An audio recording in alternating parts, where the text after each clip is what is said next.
Hola, ¿qué tal a todos? Y bienvenidos al episodio número 3 de Elecciones Bíblicas Podcast, un estudio bíblico expositivo. Para nosotros es un gusto saludarles y darle la más cordial bienvenida a este capítulo.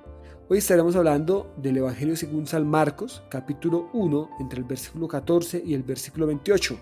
Me acompaña mi compañero Dwight. Dwight, hola, ¿qué tal? ¿Cómo va todo? Muy bien, gracias a Dios. Aquí en esta segunda entrega de Marcos, sí, y es una alegría poder tener la oportunidad de aprender más de la escritura, de este ministerio de Jesús, cómo inició. Así es, muchísimas gracias a todos los que nos escuchan y esperamos que este episodio sea de bendición para sus vidas. Sin más preámbulo, entonces pasemos al texto. Vamos a escuchar el texto, vamos a escuchar su lectura y luego estaremos conversando acerca de qué elementos, qué mensaje, qué lecciones podemos tomar de él. Después que Juan fue encarcelado, Jesús fue a Galilea predicando el evangelio del reino de Dios. Decía: el tiempo se ha cumplido y el reino de Dios se ha acercado. Arrepentíos y creed en el evangelio. Andando junto al mar de Galilea, vio a Simón y a su hermano Andrés, que echaban la red en el mar porque eran pescadores. Jesús les dijo: venid en pos de mí, y haré que seáis pescadores de hombres. Y dejando al instante sus redes, lo siguieron. Pasando de allí un poco más adelante, vio a Jacobo, hijo de Zebedeo, y a su hermano Juan, que estaban en la barca remendando las redes, y enseguida los llamó. Entonces, dejando a su padre Zebedeo en la barca con los jornaleros, lo siguieron. Entraron en Capernaum, y el sábado entró Jesús en la sinagoga y comenzó a enseñar. Y se admiraban de su doctrina, porque les enseñaba como quien tiene autoridad y no como los escribas. Pero había en la sinagoga de ellos un hombre con espíritu impuro que gritó: ¡Ah! ¿Qué tienes con nosotros, Jesús Nazareno? ¿Has venido a destruirnos? Sé quién eres, el Santo de Dios. Entonces Jesús lo reprendió, diciendo: cállate y sal de él. Y el espíritu impuro, sacudiéndolo con violencia y dando un alarido, salió de él. Todos se asombraron, de tal manera que discutían entre sí diciendo: ¿qué es esto? ¿Qué nueva doctrina es esta que con autoridad manda a los espíritus impuros y le obedecen? Muy pronto se difundió su fama por toda la provincia alrededor de Galilea. Antes de entrar a hablar un poquito del texto, hablemos un poco del contexto. Y aunque el contexto es un resumen de lo que hablamos en el capítulo anterior, y fue allí sobre la introducción que hace Marcos a su evangelio. Marcos presenta el tema, dice: desde el principio aquí van a encontrar algo acerca del evangelio de Jesucristo, quien es el Hijo de Dios, quien fue profetizado, quien fue anunciado por los profetas, quien tenía un mensajero, un heraldo que iba delante de él, que se cumple en Juan el Bautista. También estaba previamente anunciado por los profetas que iba a ser reconocido como ese Hijo amado. Todo se cumple en Jesús. Luego encontramos que Jesús sale de allí y va al desierto, y allí es tentado y le servían los ángeles. Parece ser que pasó un tiempo entre ese episodio del bautismo y el principio del ministerio. Marcos no menciona nada sobre eso, solo hay una referencia histórica, y es que Juan el Bautista fue encarcelado y Jesús vino a Galilea con un mensaje. Yo estuve mirando el contexto atestiguado por otros autores, por ejemplo Juan, que relata cómo en principio fue Andrés el que estaba allí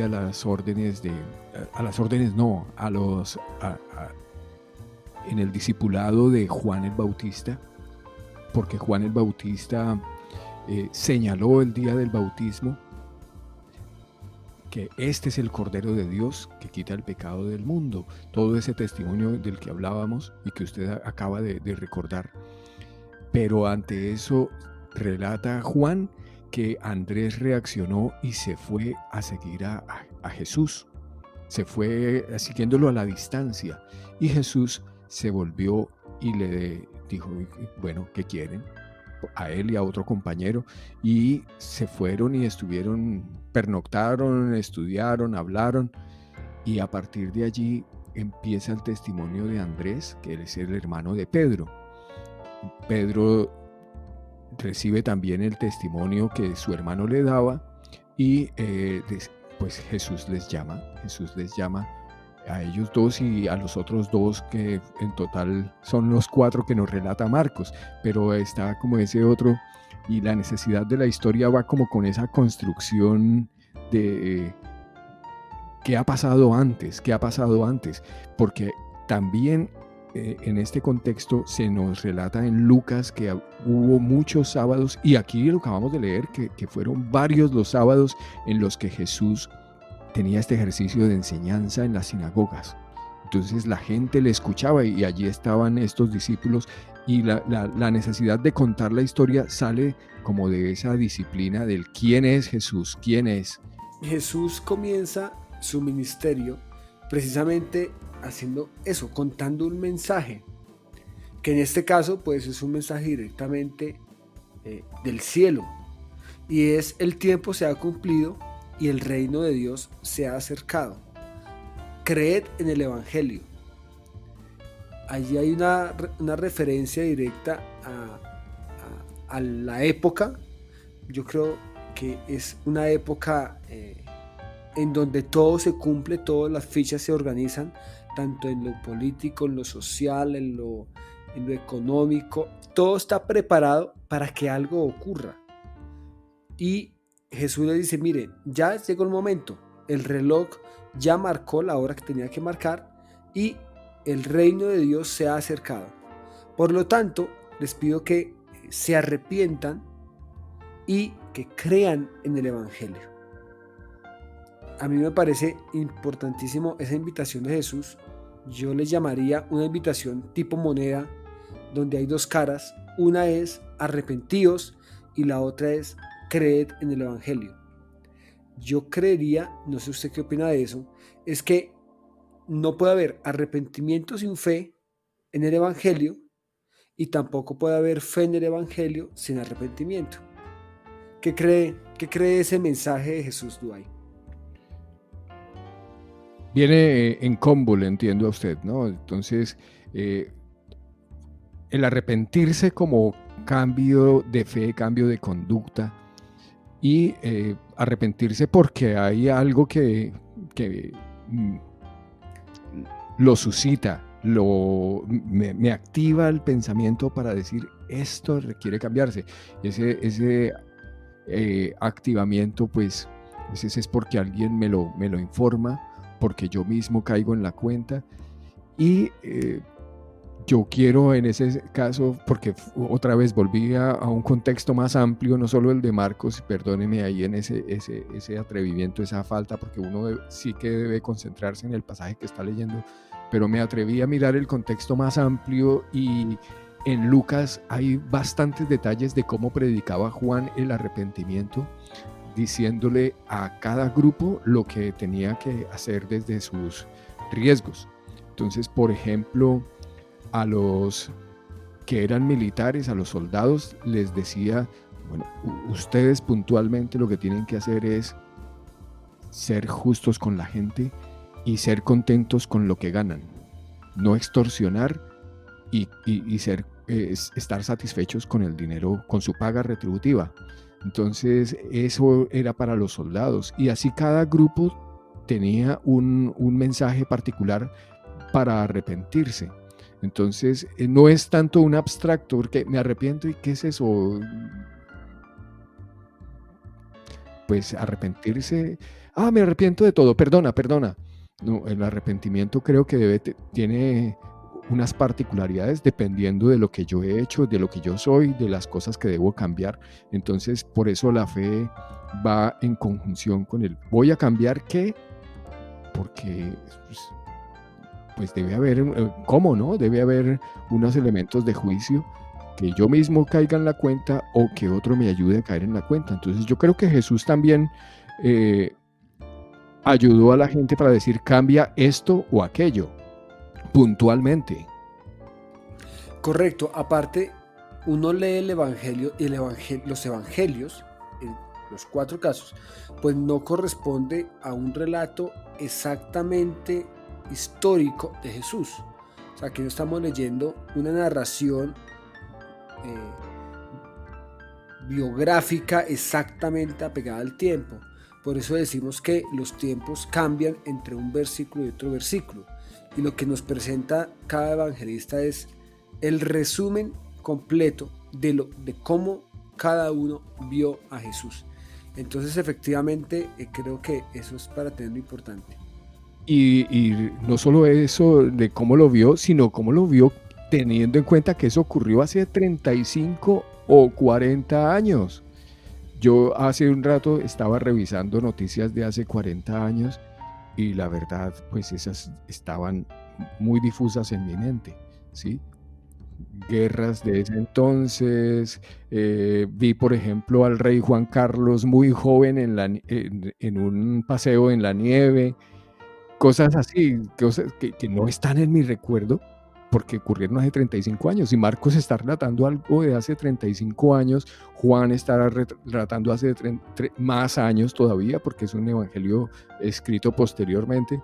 Entonces esos recuerdos no van a estar, no se pide que estén organizados en unas fechas cronológicas así medidas como con cronómetro. No se puede ni se debe entender así. Correcto. Volvemos al tema, y eso lo mencionamos en el capítulo anterior, y es que el Evangelio o los Evangelios son biografías teológicas. Aquí la intención es presentar a Jesús, que es el Cristo, y presentar su Evangelio. Y en esa presentación, pues es importante que se identifique a Jesús como un maestro. Y un maestro siempre está acompañado de discípulos. Entonces, por la misma línea que estamos diciendo, entre el versículo 16 y el versículo 20, Jesús llama a 4 discípulos. Encontramos allí a Simón, a Andrés, a Jacobo y a Juan. Usted ya ha hecho una mención anteriormente en torno a Andrés, y creería yo que ahí se puede decir es que aunque el llamamiento estuvo aquí, el conocimiento que tenían ellos de Jesús pudo haber sido previo. Es decir, Andrés conocía de Jesús mucho antes de que Jesús lo llamara, porque había ido a su casa. De pronto, Simón también conocía de antes a Jesús, es decir, de antes a la escena del llamamiento, que este llamamiento es particular. Uno a veces lee el texto creyendo que, antes no se conocían, y fue aquí donde alguien caminaba junto al mar de Galilea y los vio y les dijo, vengan. Aquí está narrado así, pero haciendo la reconstrucción sí se puede entender cómo esos son procesos naturales de conocimiento previo en un pueblo donde la gente se conoce, y entonces allí hay un mensaje que era más profundo del que usted me conoce a mí porque ha vivido conmigo toda la vida, sino que aquí el mensaje es claro: venid en pos de mí y haré que seáis pescadores de hombres. ¿Cómo ve usted el llamado y ese mensaje puntual frente a esos 4 personajes? Sí, yo creo que en los llamados hay, en cierto modo, dos vías. Yo creo que el Señor a uno no lo llama y no le da elementos de juicio. Yo creo que uno también sabe a qué lo están llamando. Como con todo en la vida, yo presento mi hoja de vida, mi currículo en alguna parte, y en cierto modo yo ya he elegido a dónde he querido mandar ese currículo, a dónde he querido mandar esa hoja de vida. O sea, la elección va en 2 sentidos. Y yo creo que ellos también tuvieron elementos de juicio para tomar esa decisión. Y no lo creo solamente pues aquí lo leemos muy rápido, muy fácil, pero los otros evangelios también nos dan elementos de, por ejemplo, la pesca milagrosa que el Señor Jesús hizo en la barca de Andrés y de Pedro, y que Pedro se arrodilla y dice: Señor, es que no soy digno de que estés en mi barca, por favor vete. Que Jesús le dice: no, ahí es donde lo llama, ahí es otro relato del llamado. Pero entonces uno se da cuenta que hay elementos de juicio para que ellos puedan atender a ese llamado. No es un llamado así como espontáneo, que voy por la calle y venga, fulanito, trabaje para mí. No, eso no es así tan espontáneo. Hay un proceso de selección mutua. Permítame decir entonces ahí que Jesús nunca llama a gente desocupada. Los 4 estaban trabajando ahí. Y número 2, Jesús siempre tiene una previa al llamado. No sé si usted recuerda cuando hay partidos de fútbol, los periodistas deportivos se sientan previo al partido como 2 horas a hablar, y eso preparan, hacen la antesala, anuncian, hablan de cada jugador, del técnico. Algo similar uno puede ver aquí. Claro. Reconstruir en el texto, y es que antes había una previa.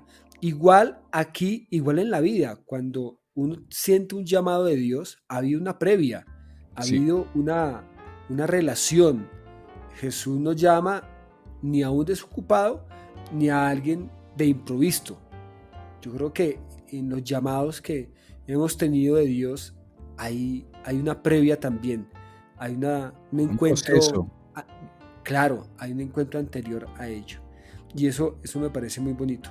Yo quisiera añadir aquí que los 4 discípulos, los primeros 4, tuvieron una historia muy interesante. Simón, pues, el que luego se llamó Pedro, que ya conocemos, es tal vez el más reconocido de los 4. Luego sigue Andrés, que es su hermano, y Andrés se caracteriza por siempre estar llevando gente a donde Jesús. Andrés aparece en la multiplicación de los panes y los peces, diciéndole: mire, aquí hay un muchacho que tiene esto, llevando gente ante Jesús. Aparece Juan, que es el discípulo amado, que también creo que después de Pedro es uno de los más reconocidos, y Jacobo, hijo de Zebedeo, quien fue el primero de los 12 en dar su vida por el evangelio, el primer mártir. Según se lee en Hechos capítulo 12, versículo 1, Herodes le quitó la vida. Entonces, este primer encuentro no. Entonces, este llamado será el principio de una vida dedicada a eso, a pescar hombres, a aprender de Jesús y a ser discípulos. Me llama mucho la atención que en este repaso que usted ha hecho de los 4, Andrés como el que es un intermediario muy oportuno, de decir: ven.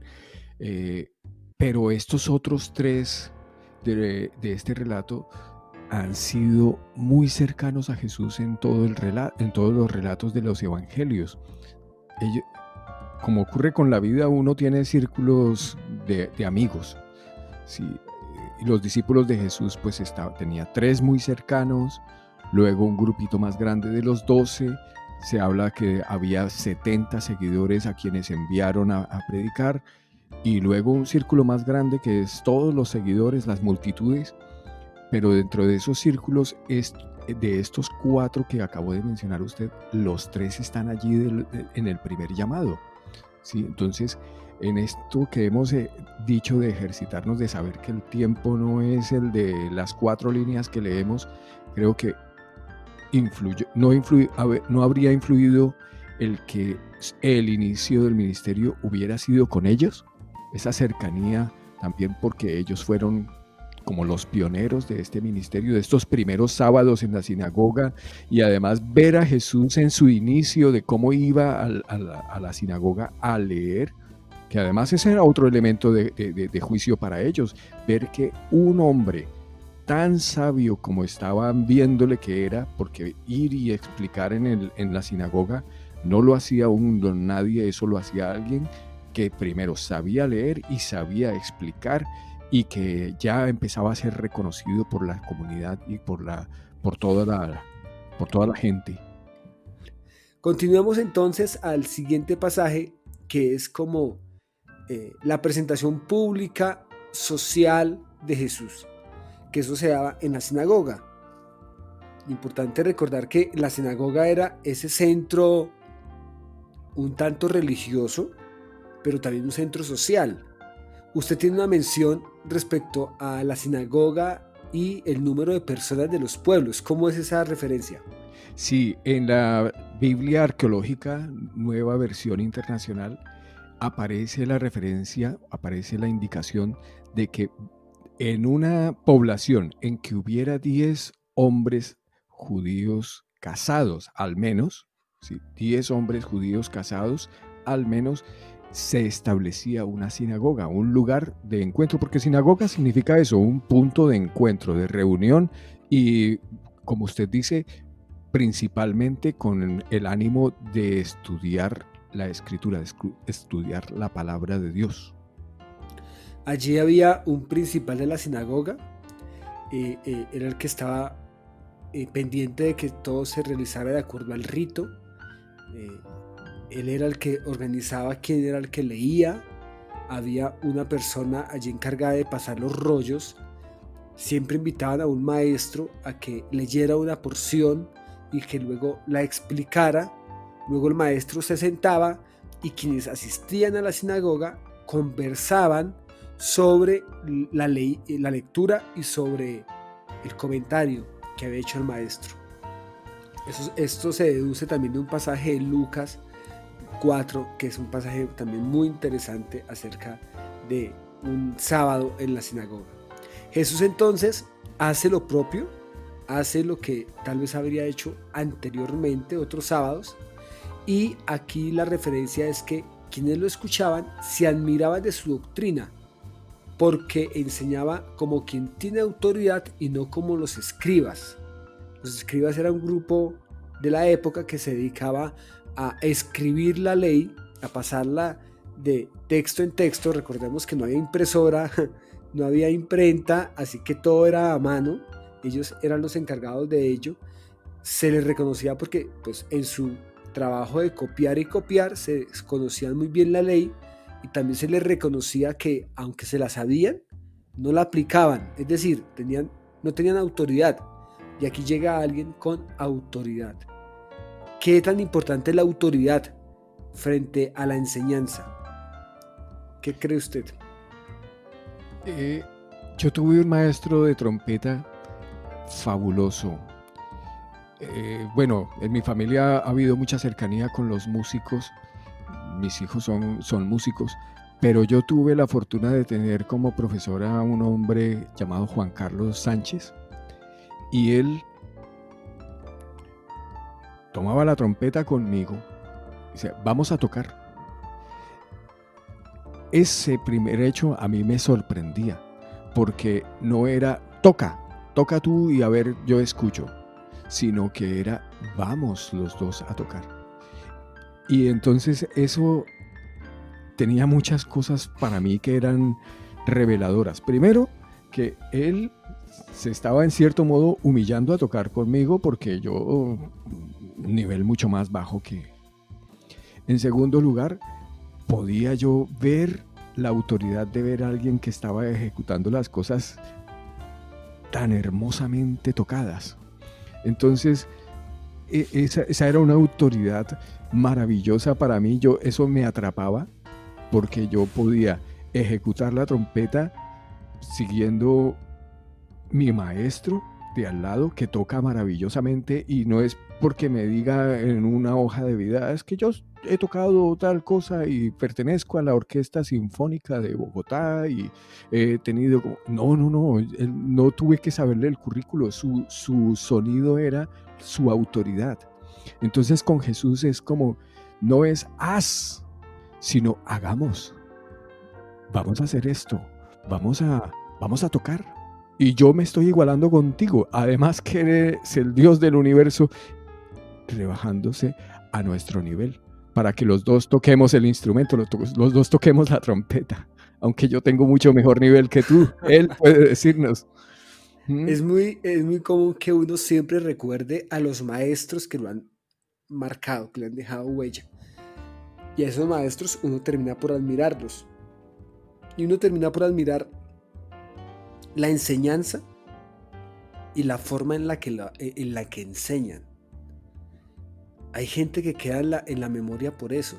Los buenos profesores que uno recuerda, los recuerda por eso. Y creo que Jesús, siendo el maestro que era, pues aquí nos da un ejemplo de lo que debe ser un maestro.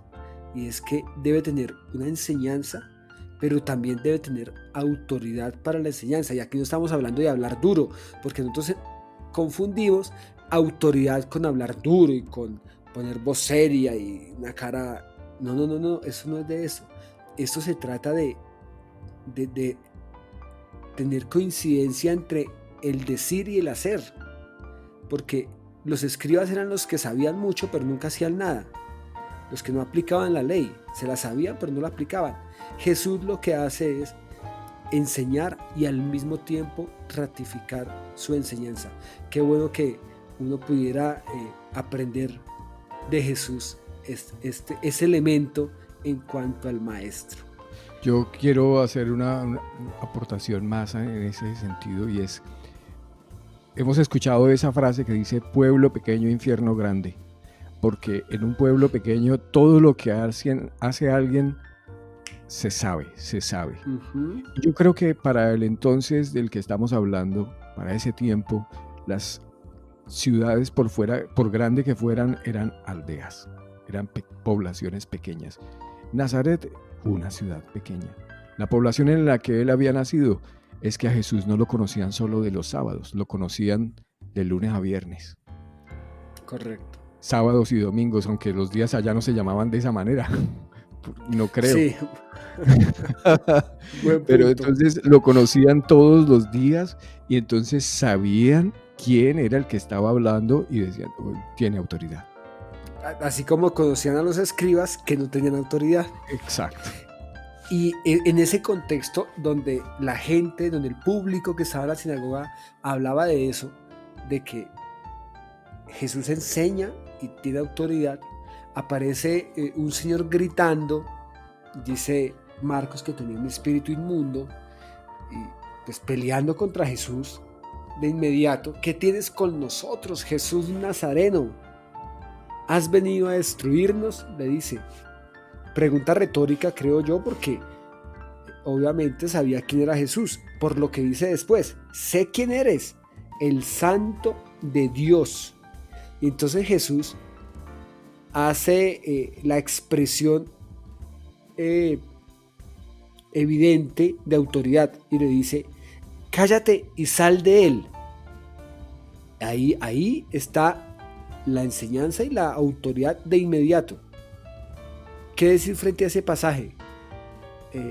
Evento público y como que surge un problema, pero automáticamente ahí está la solución. Bueno, yo creo que en el capítulo pasado también teníamos un reconocimiento en ese entonces por parte de los ángeles. Los ángeles, después que Jesús fue tentado, vinieron a reconocerle como Dios que es. Y así como los ángeles le reconocieron, aquí los otros ángeles, los del otro tipo, también entraron a reconocerle, aunque de este modo molesto, venir y decir: sabemos quién eres, el Santo de Dios, has venido a fastidiarnos. Entonces yo creo que esa es una declaración que debería llamarle también la atención a los humanos. Así como esto ha tenido estruendo, ha tenido efectos en el cielo, pues yo sé, yo siento, yo percibo esa autoridad de Dios, esa autoridad de Jesús, lo estoy escuchando. Yo ahora me imagino que a una persona así, algún psicólogo lo diagnosticaría como que tiene un trastorno del comportamiento. Le buscaría cualquier nombre de esos. El hecho es que Jesús le sana enseguida. Eso es autoridad. Eso es reconocimiento. Y frente a esa autoridad, ¿qué es lo que sucede? El espíritu inmundo sacude al hombre con violencia, clama a gran voz y sale de él. Y la reacción, todos se asombraron, de tal manera que se volvió es un debate. Unos preguntaban, ¿qué es esto? Seguramente otro decía, ¿qué nueva doctrina es esta? ¿Qué nueva enseñanza? ¿Qué autoridad tiene? ¿Cómo será su autoridad que aún manda a los espíritus inmundos? Los espíritus le obedecen. Allí entonces hay una claridad en ese acto público, ya como Jesús enseña en la sinagoga y lo hace con autoridad, y ahí digamos que está la clase teórica y la clase práctica. Hay un espíritu inmundo y Jesús actúa, libera al endemoniado. ¿Y qué sucede entonces? Versículo 28. Muy pronto se difundió su fama por toda la provincia alrededor de Galilea. Sí, la publicidad es una cuestión que en estos tiempos cuesta muy caro, pero en el caso del Señor Jesucristo, el ministerio de Jesús, la publicidad es los resultados, contundentes además para los discípulos, contundentes para la gente en general. Entonces Jesús ratifica allí su autoridad y se difunde su fama. Si yo he pensado mucho este pasaje en la época actual. Si en la sinagoga Jesús hace esto y la gente tiene celular, lo que habría hecho es hacer videos y hacerlos viral. Creo que aquí, guardadas las proporciones, lo que pasa es que su fama se difunde por toda la provincia alrededor de Galilea. Se viraliza el evento. Correcto, un evento viralizado. Estamos listos para aprender algo de este pasaje. ¿Cuál sería entonces, Dwight, la lección y la elección? Bueno, yo creo que la lección es que tenemos a un Cristo de mucha autoridad. Lo hemos visto en todas sus obras. Allí le conocieron porque le veían de lunes a viernes en su cuerpo mortal, allí como el adolescente que fue, el joven que vieron crecer, el hombre que estaba allí acudiendo a la sinagoga, como todos ellos, con diferencia porque era un hombre que se destacó, ¿sí? Ya el que aprendía a leer era alguien que destacaba porque hacía parte de una pequeña minoría que era lo suficientemente competente para ser llamada rabí, maestro, y Jesús lo fue, pero sobre todo por su autoridad, por su forma de vida. Y yo creo que a Jesús en este momento nosotros también sabemos quién es, sabemos de qué estamos hablando cuando se nos dice, este es Cristo, ha hecho tal y tal y tal. A mí me lo han contado también de voz a voz, me han dicho las obras que Él ha hecho, sanidades que Él ha hecho, liberación de demonios que Él ha hecho, provisión del alimento de manera milagrosa que Él ha hecho en nuestras vidas. Cada cosa de esas es un golpe de autoridad que me invita, que me da elementos de juicio, así como se la dio a estos primeros 4 discípulos, para que si Jesús le dice, sígueme, pues se le sigue de manera cercana. Y si de pronto yo soy no de esos de tan alto perfil, no soy de esos 4, no soy de esos 3, no soy Andrés, ni Pedro, ni Jacobo, ni Juan, pero soy un discípulo de esos que le escuchó en la sinagoga, a los que él también les dijo, arrepiéntete, conviértete, el reino de los cielos se ha acercado, pues la verdad es que vale la pena escucharle, porque su autoridad de verdad que lo amerita, y no porque él manda, él es el jefe, no, es que su autoridad es que nos quiere transmitir un mensaje de vida eterna. Por esa razón es que yo, si quisiera escuchar lo que él me dice y ponerlo en práctica y seguirle a donde él me diga, y escucharle cada día. Bueno, la lección para hoy, la autoridad de Jesús y la elección que tenemos, si aceptamos o no aceptamos esa autoridad. Permítame invitarle, querido oyente, a replicar lo que hicieron esos 4 personajes de los que hemos hablado hoy, que es dejar todo y seguirle. A replicar lo que hicieron los que estaban ayer en la sinagoga, que fue reconocer la autoridad de Jesús. Creo que hemos llegado al final de este episodio muy interesante. Hemos estado conversando acerca del principio del ministerio de Jesús, un mensaje, un llamamiento y una puesta en práctica de la autoridad de Jesús. Por el día de hoy ha sido todo. Ya llegamos al final. Les invitamos a compartir este podcast con más personas. Envíele un mensaje a alguien y comparta este audio, que estamos seguros será de bendición para todos los que lo escuchen. Nos pueden encontrar en la página web e-alcentro leccionesbiblicas.co. También estamos en redes sociales, en Facebook, en Twitter, en Instagram y en todas las plataformas digitales de podcast, así como en YouTube.